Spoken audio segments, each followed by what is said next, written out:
This year is the 40th anniversary of a very significant speech that was given by Aleksandr Solzhenitsyn, the great Soviet dissident. And this was his famous "Men Have Forgotten God" speech. There are disasters befalling America, and the question I want to ask tonight is if these disasters, any of them, all of them, some of them, have something to do with our having forgotten God.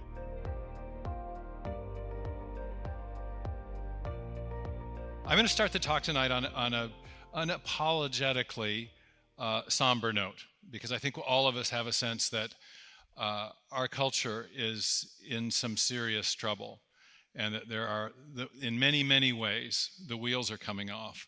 And it happens that this year is the 40th anniversary of a very significant speech that was given by Aleksandr Solzhenitsyn, the great Soviet dissident.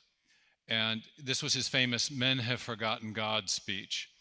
And in this speech, he told the story of the word spreading across the Soviet Union, across Russia, Mother Russia at the time, of the Bolshevik takeover. And that the old people were telling him repeatedly, these things are happening, these great disasters have befallen Russia because men have forgotten God.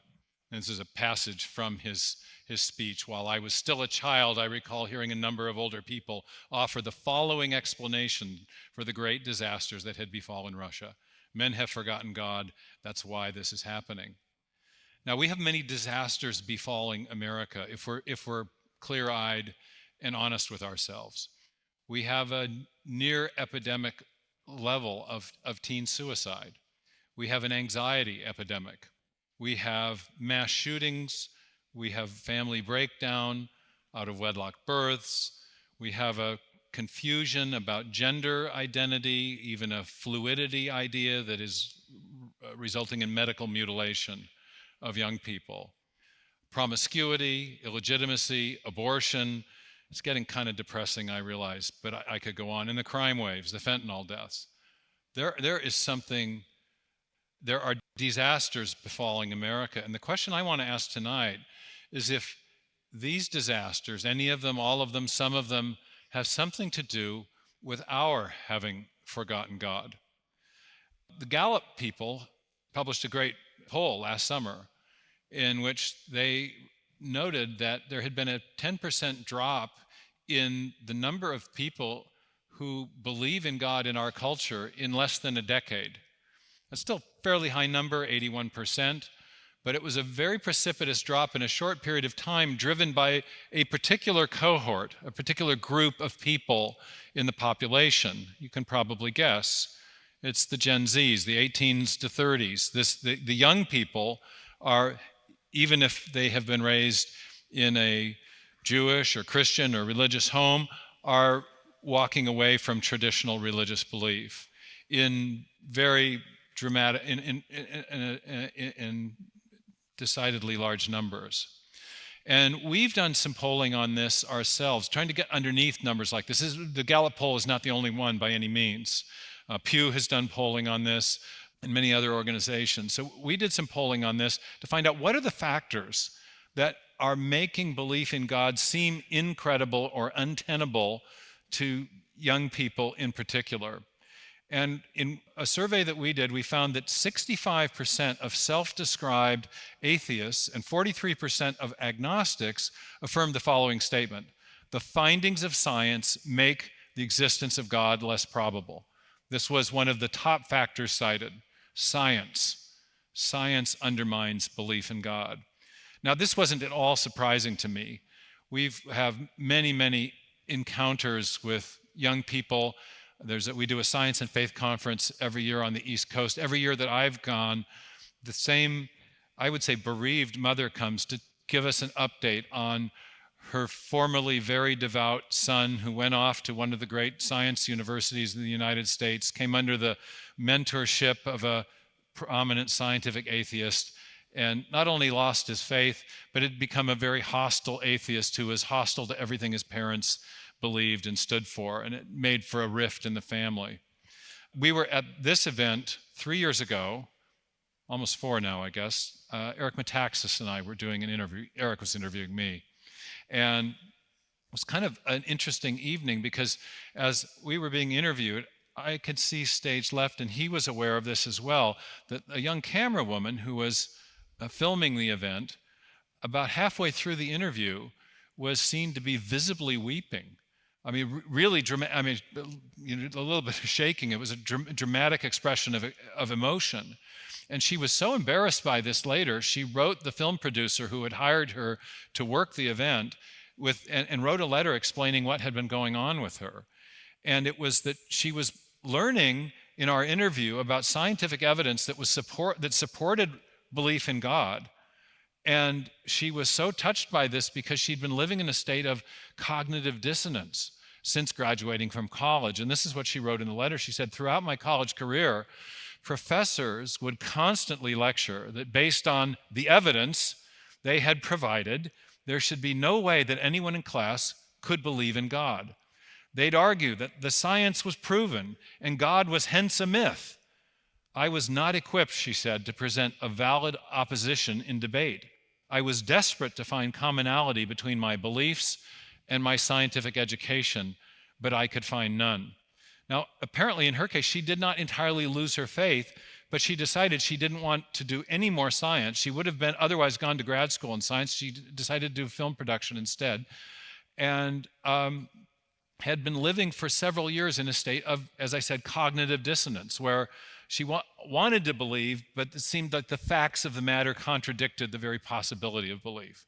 And so many young people struggle from this very thing, and it's not hard to see why. We've had a group of very prominent voices in our culture advancing the message that science, properly understood, undermines belief in God. Some of these folks, you will know, there was in fact a publishing genre that became the rage about 2007 and has lasted almost to the present day. I think it's beginning to wane as far as its popularity in publishing, but it was called the New Atheist genre. And you had figures like Richard Dawkins, Lawrence Krauss, Bill Nye, the science guy, or serious figures like Stephen Hawking and Steven Weinberg, the great physicist from the University of Texas who just passed away the summer before last. Weinberg was famous for saying, "The more things seem comprehensible," meaning to our science, "the more they seem pointless." So this mesh is not only of just atheism, but a kind of atheistic nihilism, that there's no meaning to life, because how could there be an ultimate meaning? Meaning is something that derives from persons, and there is no ultimate person behind the universe, such that when we die, that will be the end of things. So you had this, and of course, the Richard Dawkins title was The God Delusion. So these very popular books, Dawkins sold 3 million, Hawking's A Brief History of Time sold 10 million copies. And the most famous line from that book was, "What need then for a creator?" So this message has percolated. It's been around for quite a while because this was repackaged late 19th century scientific atheism, but it was packaged very effectively. And it seems to have had a discernible effect on the belief system of young people, such that pollsters are now picking that up and reporting on that. Now, one of the other things that we found when we did polling about what lies behind this shift in belief is another factor that was commonly cited. One of the top factors, again, was scientific theories about the unguided evolution of life. And this was cited, again, by a great number of people. More people cited this, more young people cited this than cited the problem of pain and suffering. So you got a picture of young people who were fairly affluent, hadn't suffered a lot themselves personally, but had deep intellectual doubts, the sense that the facts of the matter, the facts of the world, of science, of history, of whatever, didn't support the faith. So this made belief untenable. Now, again, this second factor is not surprising to me and to many of my colleagues who work on these topics of biological origins, because we've understood for a long time that theories of biological origins and cosmological origins end up inevitably raising deep philosophical questions. Sometimes in philosophy, scholars will talk about the concept of a worldview, a comprehensive belief system that people have whether they know it or not, a kind of default way of thinking. And the most important worldview question that every worldview has to answer is the question of what one worldview writer, James Meyer, calls the prime reality question. What is the thing or the process from which everything else comes? What is the thing, the entity, the process from which everything else comes? Of course, in traditional Judeo-Christian religious belief, that thing or entity, that prime reality is God, a personal God. But if a more common thought form in the elite universities and the knowledge culture today is a thought form or worldview known as materialism, or sometimes called naturalism. The idea that nature is all there is and there's nothing beyond nature. No God, no creator, no designing intelligence. And Stephen Jay Gould has made very clear the importance of, for example, Darwinian evolution in support of this materialistic view. He said that Darwin developed an evolutionary theory based on chance variation and the process of natural selection, and then he goes on to explain a rigidly materialistic and basically atheistic version of evolution. Many of you are aware that the term evolution can mean lots of different things. Its most basic meaning just means change over time. But Darwinism isn't just about change over time. It's about an undirected, unguided mechanism that produces the appearance or the illusion of design without itself being guided or directed in any way. And so Gould and many other leading evolutionary biologists have been very explicit about the way in which Darwinian evolution supports a materialistic worldview and undermines belief in God.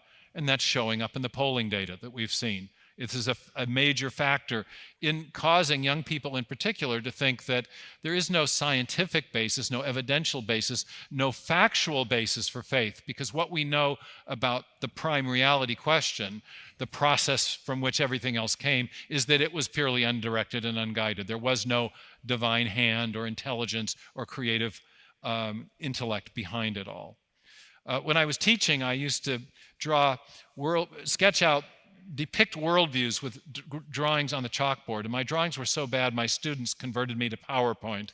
And so this is one that we came up with. This is a way of understanding that materialistic worldview. The blue disc represents the physical universe. The pendulum represents the laws of nature.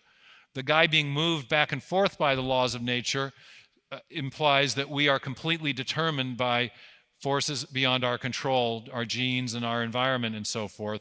And then the other picture here that comes up is the God-buster sign, the idea that there's nothing beyond the physical world, that nature is all there is, and nature being composed of matter and energy.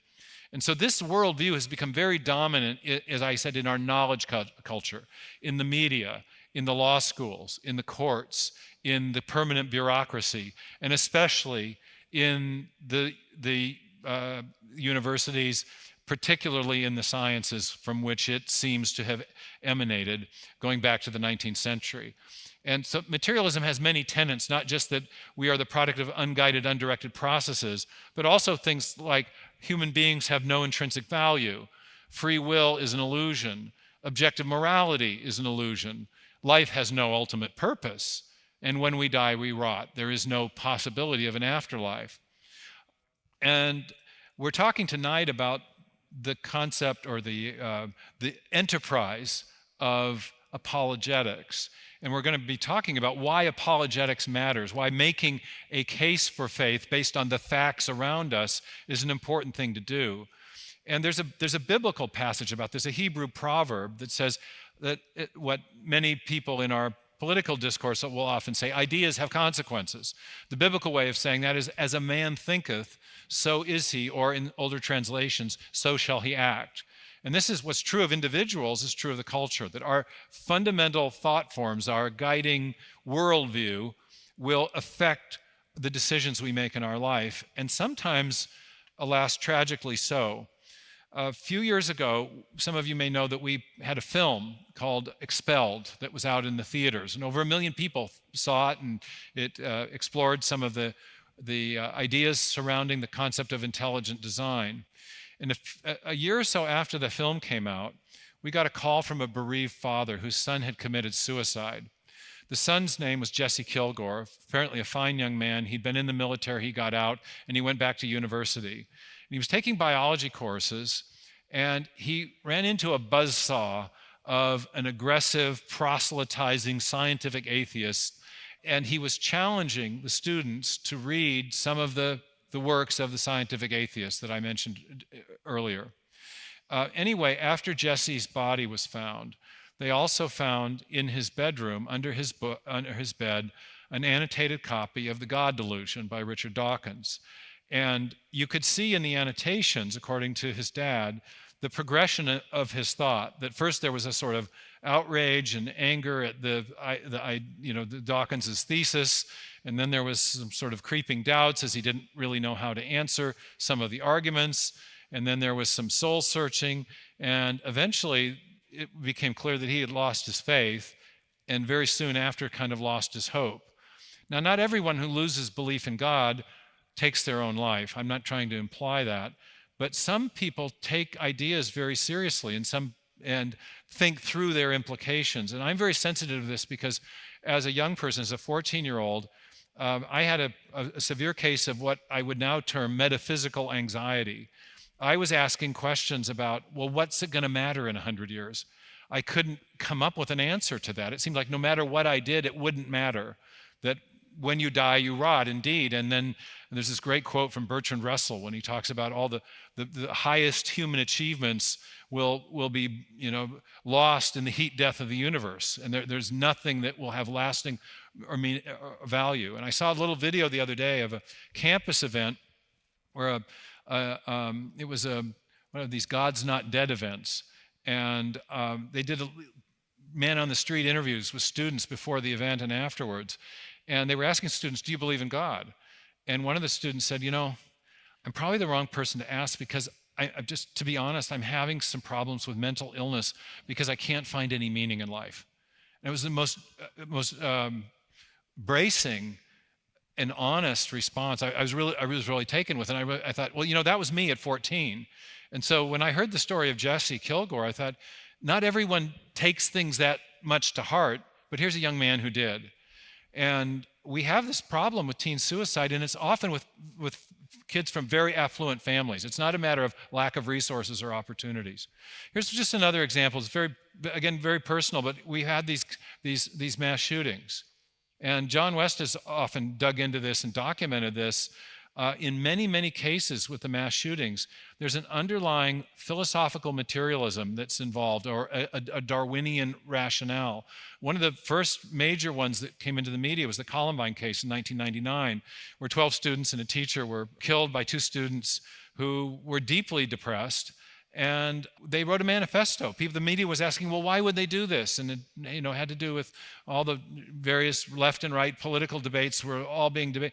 But no, it was actually something deeper. It was that they believed that they were helping natural selection along. They were committed Darwinian nihilists. And of course, not all Darwinists are nihilists. Not all Darwinists would endorse such an action, but these guys were taking the idea very seriously that natural selection culled the herd, and we needed to get rid of the weak and the biologically failing. And so this was part of their manifesto. Natural selection is the best thing that ever happened to the earth, getting rid of all the stupid and weak organisms. But it's all natural. Yes, it's good. And so we could go on, and one of the people on the panel tonight is Nancy Pearcey, and I've had a long admiration for her work because one of the things that Nancy does so well is show the connection between ideas and how ideas have consequences and how these fundamental ideas about prime reality and our basic worldview end up affecting many, many different aspects of life. If we had more time, we could map all of them, but we're going to talk more about that in the conversation that follows. Just one more example, the sanctity of life, the whole issue of abortion. You've got two different views. If you're a theist, you think of the developing fetus as a human being made in God's image. If you're a materialist, you think of the developing fetus as a lump of tissue, as a group of cells. And that makes all the difference in the position you take on this contentious issue. The underlying worldview has a profound influence on the way you're going to think about that political and social issue. Now, the 19th century, as I said, was where most of this started. Darwin told us where we came from. Marx had a utopian and materialistic vision of the future about where we're going to end up. And Freud, early in the 20th century, told us what to do about our guilt.